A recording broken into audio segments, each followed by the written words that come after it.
All right, we are live with the very first edition of the Monday Night Raw review. This was, in my opinion, an actually pretty damn good show, I'm very happy to say.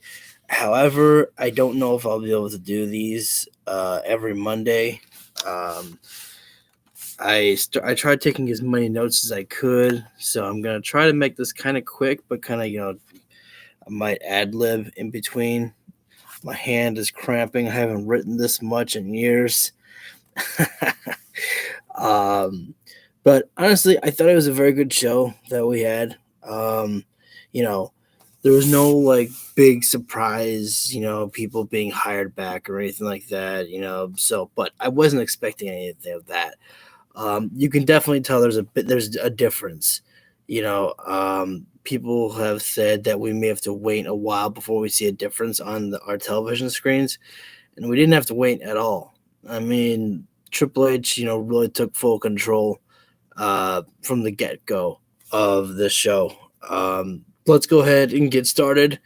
I'll give some statements on, if I have anything else to add to any notes that I took, or I'll give my closing statements at the end. I'm hoping to make this stream just about, I don't know, 30 minutes or 40. We'll see.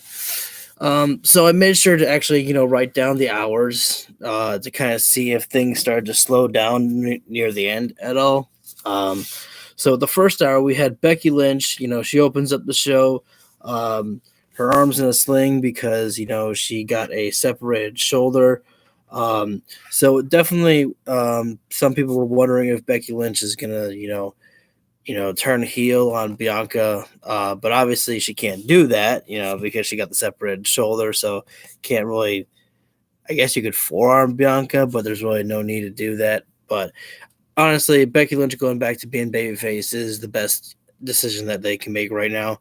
The fans, have never wanted to really boo Becky Lynch at all. So this is just the right decision to make for the company. Um, let's see. Um, she then called out Bianca Belair just to kind of embrace her and give her that last nudge of like you really show the world what you're capable of, pretty much. Um, I obviously didn't write down her promo. I can't keep up with that much. I'm still kind of new to actually taking notes and watching at the same time, so you'll have to cut me some slack. Um, if that's really what you want. Let's see. And so she hugged Bianca Belair and then gave Bianca the ring. She pretty much left to go to the back. Bianca, was cutting a promo a little bit. She was basically saying, "I'll take on any woman. I don't really care who it is, whether it's any woman back there or Bailey's trio." To make it simple, I'm just calling it Bailey's trio, so I don't have to keep saying Bailey, Dakota, and Io. Um, I could say it that quickly, but Bailey's trio is a little bit easier for me to make it faster. Um, but then Bailey's trio attacked Becky Lynch backstage with the steel chair. Um, I was kind of writing at the same time when I saw what they were doing, so I couldn't really see what they did. I'm pretty sure they must use this. Maybe they stomped on the steel chair with Becky's arm in there. I don't know. Um, but then Bianca quickly rushed backstage and chased them off pretty much. Um, One thing I don't understand though is like you've got the numbers game. Why do you need to run away though? But whatever. It's I don't even think it's just a WWE thing. I don't know if I see. I think sometimes we see that people do that in AEW as well too. So it's just a pro wrestling thing. To me, it doesn't make sense. If you've got the numbers, fucking go for it. But whatever. This was the first time they mentioned it. They said that there would be Mustafa Ali, but before they got to that match, um, I'm getting reports that my connection's unstable. I'm gonna try to fix it, so we'll see. I'm gonna keep going until something stops. I don't know. But before they got to the triple threat match, they actually put out a promo package going through like the history of the United States Championship and what it means. So it really seems like that they're actually taking a big step to actually trying to promote the United States Championship more and make it feel more special, which is, and again, this is just the first hour of the show. I mean, we're already seeing improvements. And I mean, this was probably 30 minutes into the show, I'd say. So we're already seeing improvements and, a plan as to where Triple H kind of wants to go. Let's see, go to page 2. So I have 5 pages here, so we should be done pretty, shortly, I think. So we had AJ Styles, as I said earlier, versus The Miz and Ali. The winner in this matchup will advance to face the winner of another triple threat match, and they would face in a singles matchup later on the show. Um, Miz's body was taped up after his matchup with Logan Paul from SummerSlam, so they played into that a little bit. One thing that I really loved is, and I don't know if it's just because I haven't been watching Raw or SmackDown lately. I don't know if the camera work was any better, tonight.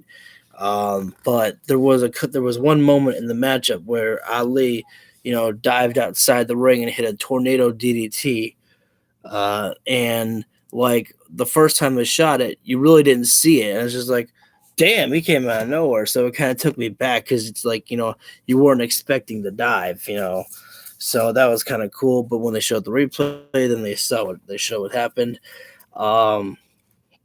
Let's see.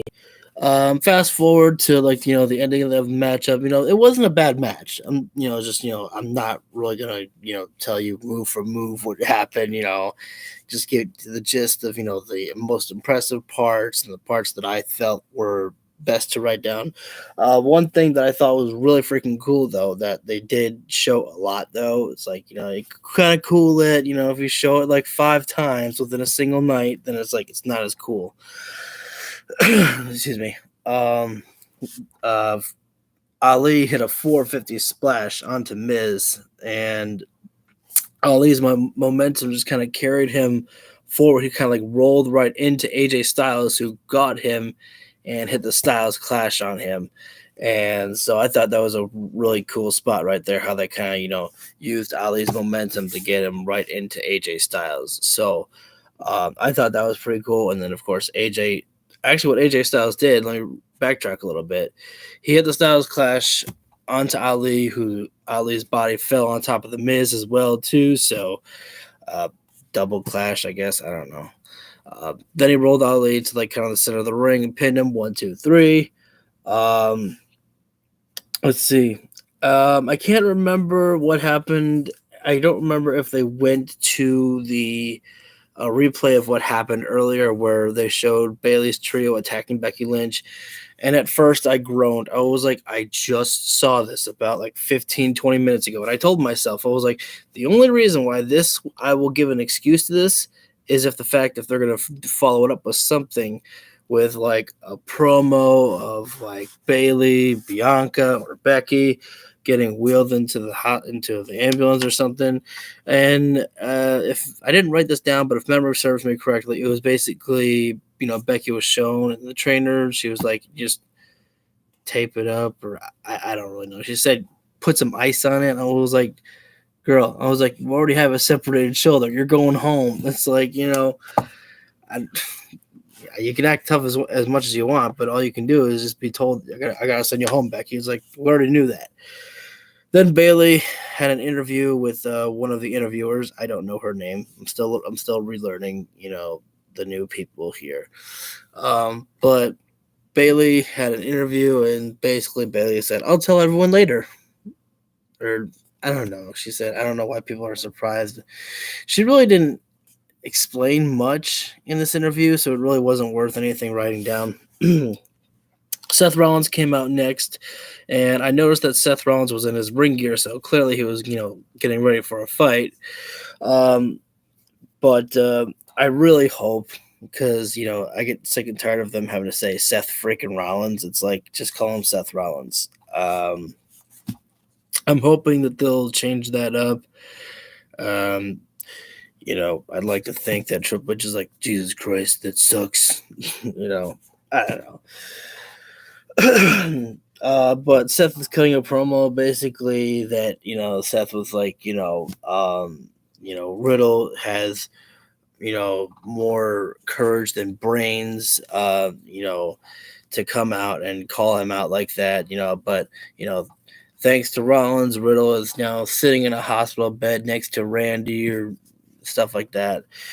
And then actually, this got a pretty big pop from the fans, though, when Rollins was like, now that I'm done with Riddle, I'm focusing on Roman Reigns. And then when he said that, the fans popped for it, but then the Street Profits came out and Seth was like, no, no, no, I'm not doing this. And Seth was basically saying a bunch of shit. He was like, you guys lose so much. It's like, you guys should just break up. I'm like, are they really just listening to, like, are they really just, going off of what, Twitter is saying? And I'm like, listening to the fans and like actually just playing into it. I was like, huh.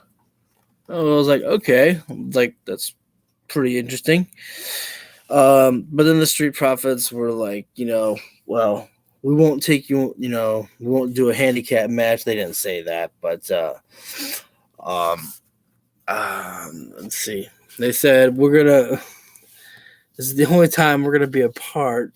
I don't remember how the exact phrasing was, but basically they said we're gonna do a one-on-one match, but to decide who gets to do it, we're gonna play rock paper scissors. I don't know if this isn't really much of a heel move to do, but I feel like that because what happened was they were about to play rock paper scissors, but then Montez just grabbed the referee because apparently the referee has to check to see who wins rock paper scissors. Montez grabs the ref and just runs towards the ring, and I don't know if that's a heel move that Montez Ford did there. He's like, no, fuck you, Dawkins. I'm taking this shit myself.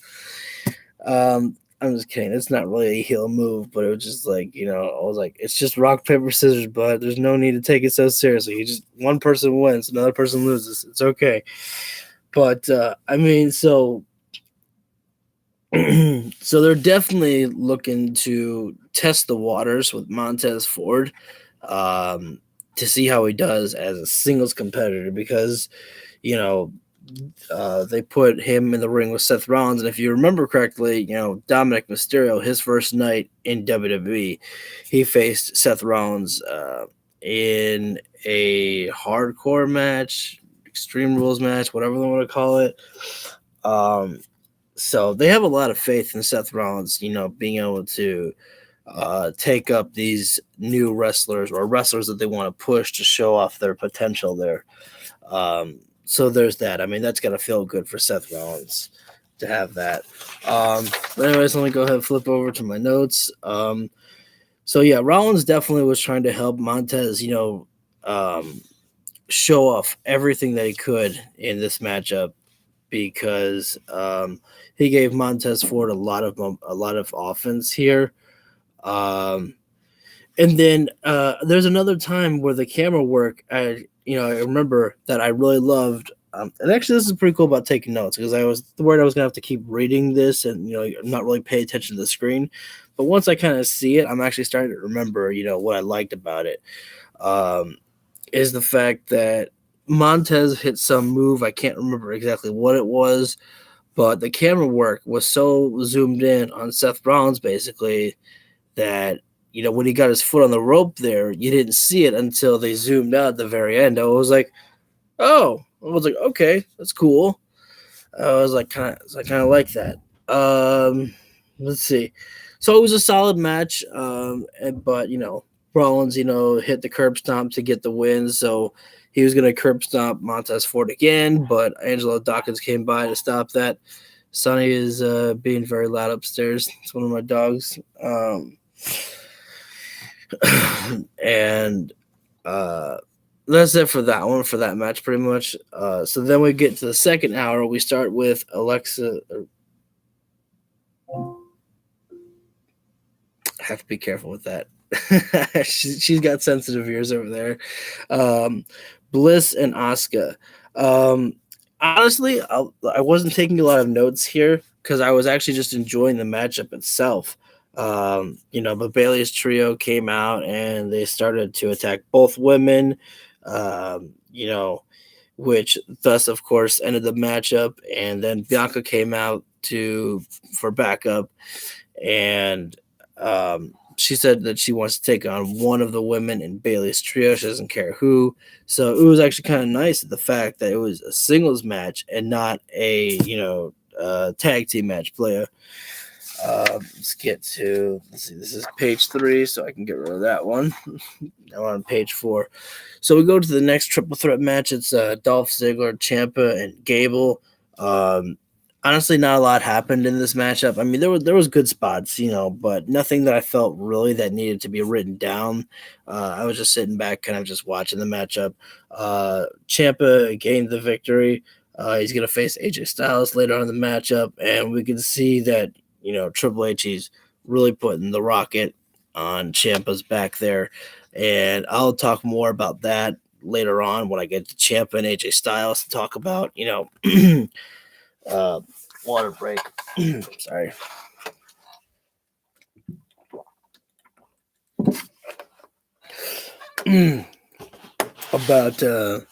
about my thoughts on Tommaso Ciampa in this new vision of Triple H.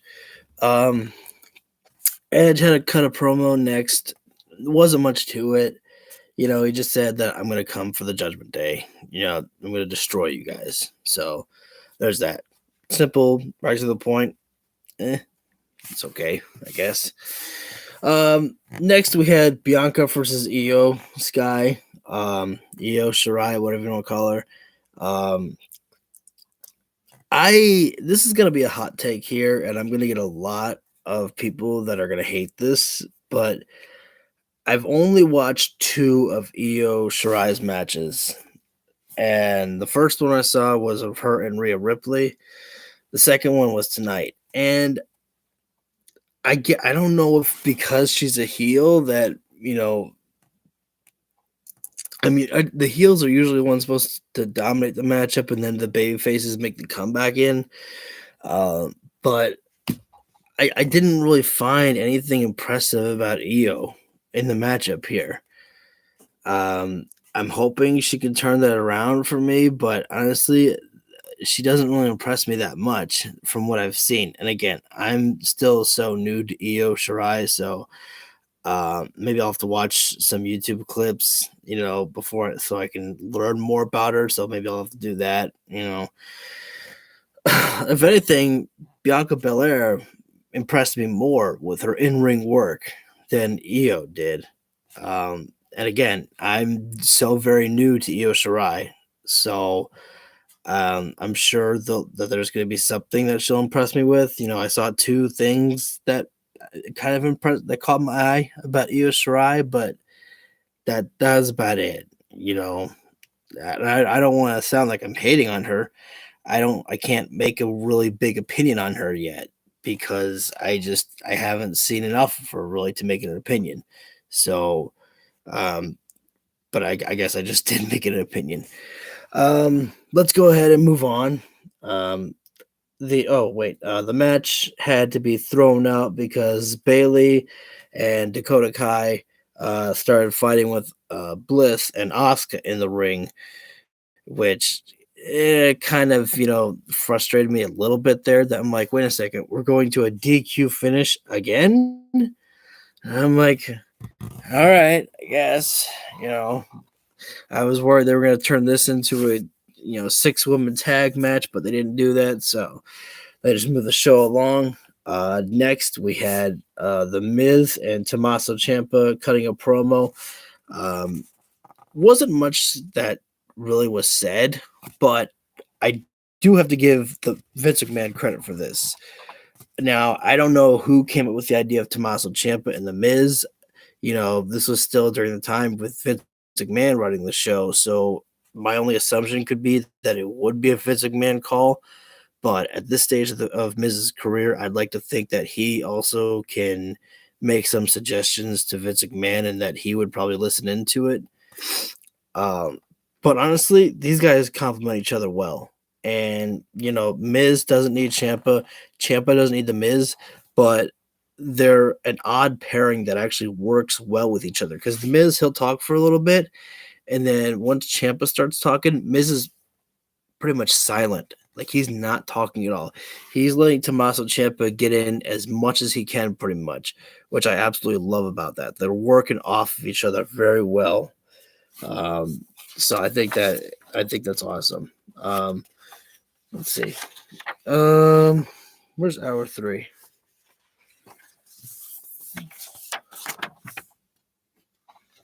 Is this hour 3? Oh yeah. So Bianca and Io was hour 3. So I think I forgot to mention what our second was, but I don't think it really matters. Next we go to Tommaso Ciampa and AJ Styles. Styles was, I don't know if he was selling or if he actually did get a little bit sore in his triple threat matchup earlier with him, Ali, and The Miz. But as he was coming out, he was a little bit sore on his arm there. Um, let's see. Um, I was mostly just watching this matchup here, which is a good thing because that means that I wasn't focused on taking notes. It's a matchup basically that you'd expect. Ciampa and AJ Styles, they had a good matchup with each other. Lots of good strikes and everything. Um, One of my least favorite things, though, about tonight was the crowd. They were so silent, and they didn't really give a shit about AJ Styles or Tommaso Ciampa for the most part. All they kept saying was tiny balls, tiny balls. And I was like, are you kidding me? It was like focus. You've got Tommaso Ciampa and AJ Styles inside the ring performing a pretty good matchup. I was like, and yet Miz is still your focus. Just because you're trying to piss him off, I was like, dudes, focus on the match. Stop focusing on the man on his balls. For fuck's sakes. But anyways, I thought that we go later into the matchup, and there was actually a really cool spot. AJ Styles was going for the phenomenal forearm, and Ciampa caught him with a high knee strike as AJ was coming down. So I think that was like probably one of the best counters that we've ever seen out of the phenomenal forearm before. And after that, no, I don't think it was after that, but later on, Ciampa hit the fairy tale ending on AJ Styles for the win, and Ciampa is going to be taking on Bobby Lashley next week for the United States Championship. Triple H, we saw from the first night here that he has a vision for Tommaso Ciampa, and he is strapping a double booster rocket on this boy. Because think about it like this, and I'm fantasy booking a little bit here, but Miz helps Ciampa win the United States Championship, or Ciampa just does it by himself, and then Ciampa's ego gets the better of him, and he just sucker punches Miz, and he's like, I don't need you anymore. I was like, you were only useful for this or that or whatever, however they want to take it. I'm a little bit tired to really take fantasy booking too far, but think about it like that. It's like Ciampa starts by beating Bobby Lashley, and then he takes down the Miz. It's just like they are clearly, Triple H clearly has something planned for Tommaso Ciampa, and just think about it like this: it's only just the beginning. Excuse me, sorry. It's only just the beginning with Tommaso Ciampa for the United States Championship. It starts just there. It can go way higher than that. It can, and I think it will. We go to our next matchup. The Usos take on the Mysterios for the tag team titles. Honestly, at this point, I stopped writing anything in my notes. The matchup was fine. It wasn't anything really that exciting, but it was a match. After the Usos retained using the 1D on Dominic. Afterwards, the Judgment Day attacked the Mysterios some more. Then Edge came out, made the save, took them out, and then Rhea Ripley pushed Dominic Mysterio into the spear when Edge was going to spear Finn Balor. I'm so used to actually doing my AEW Universe mode. I almost said Prince Devitt. Just like actually, sometime like I was watching Raw and I saw Seth Rollins. I'm like, King Rollins is out here. So it's kind of fun how my AEW Universe mode comes into my head. Even when I'm watching the regular show. Um,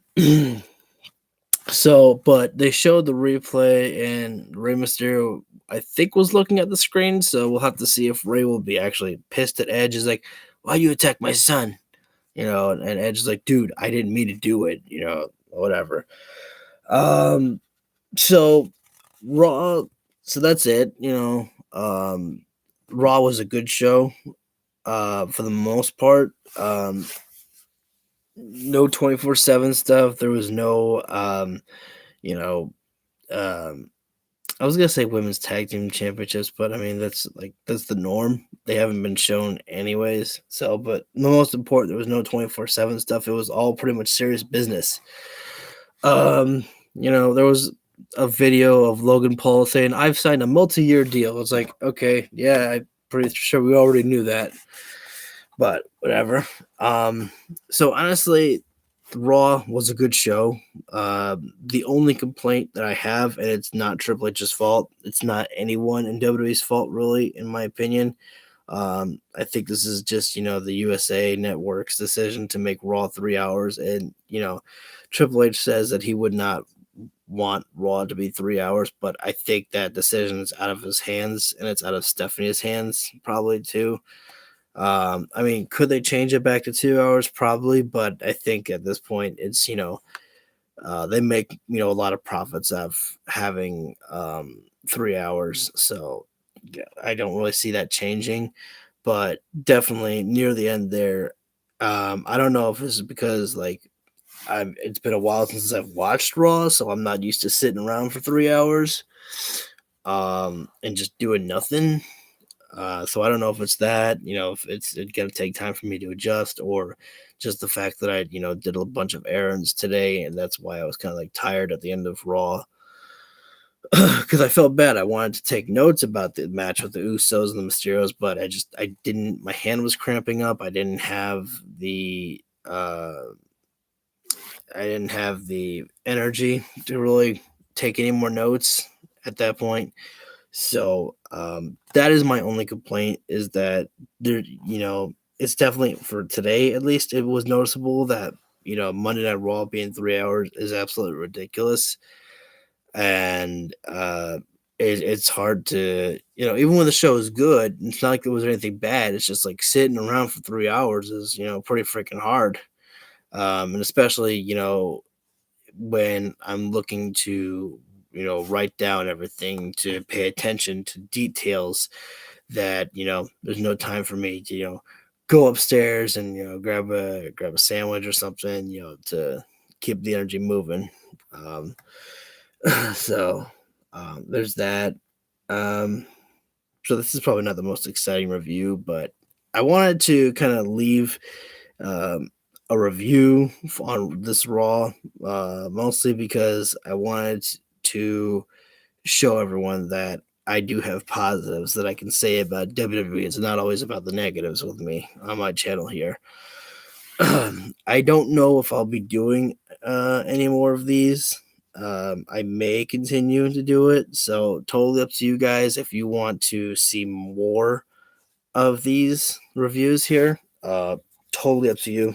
Um, obviously we got the AEW Universe mode, but I gotta stop trying to promote that. I'm talking more. I want to talk about this right now. Um, so yeah, honestly, a great show. I would say good show. I would say it was a good show. I wouldn't say like, oh my god, balls out of the water, great. It was good. It was a good show.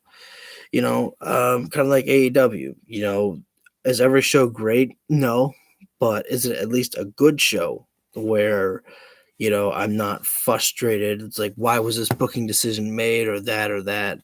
No, and honestly, it's like, you could really tell the influence that Triple H is having over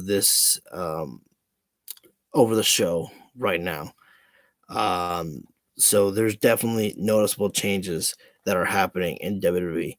It's very exciting, and at the same time, for you know, it's going to be great competition for Tony Khan because last week's show of AEW was really great, but Tony's got to keep the ball rolling.